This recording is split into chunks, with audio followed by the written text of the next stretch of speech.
नमस्कार बंधुगण मो चैनल ओडिशा रोषेई को स्वागत जनाऊँगी। नुआ रेसिपी शिखिबा मो चैनल को सब्सक्राइब करनियंतु एवं पाखरे थिबा बेल आइकन को प्रेस करंतु। कमेंट और सजेशन देबा को भूलंतु नहीं। तेबे आसंतु आज नुआ रेसिपी शिखिबा। आज आम शिखिबा मैदा पिठा। एथिपाई सामग्री गुड़िक होउची मैदा, छोट कटा पियाज, बिलाती, गाजर, कैप्सिकम, गोटा जीरा, लूण, लंका गुंड, कंचा लंका और तेल। प्रथमे मैदारे स्वाद अनुसार लूण ऐड करिबा, अल्प पानी देबा,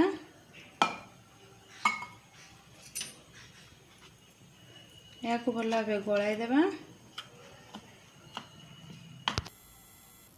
एहीपरि भाव एक बैटर प्रस्तुत करनबा। एबे आमे कढ़ाई रे तेल गरम करिबा। प्रथमे कढ़ाई रे तेल गरम करिबा। तेल गरम हो गले गोटा जीरा, कंचा लंका, पियाज ऐड करिबा।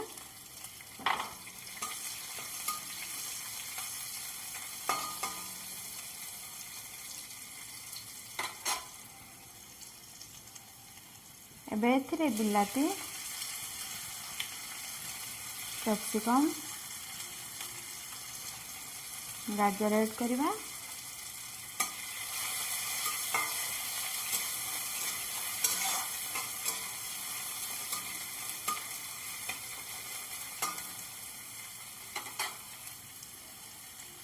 स्वाद अनुसार लूण,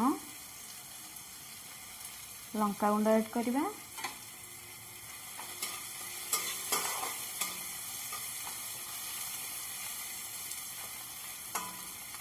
एही सब को अल्प भाजी नबा।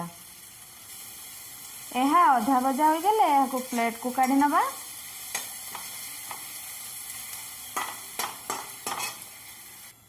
पिठा प्रस्तुत करिया पे तावा गरम करिबा। तावा गरम हेले एथिरे तेल देबा।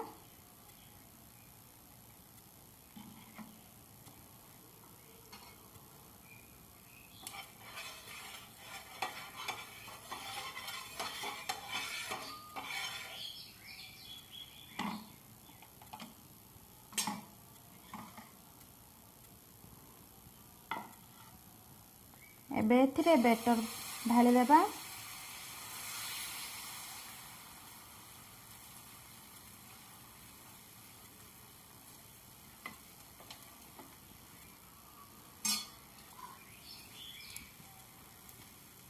भजा होइतिबा परिबा पकाई देबा।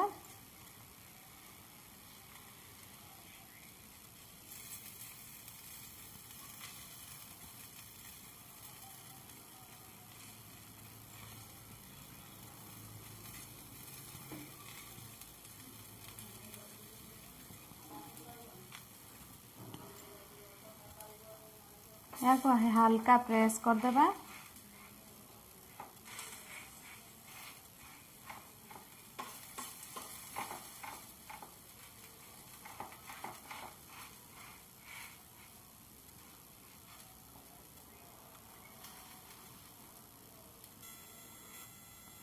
किछि समय पर या को लेउटाई देबा।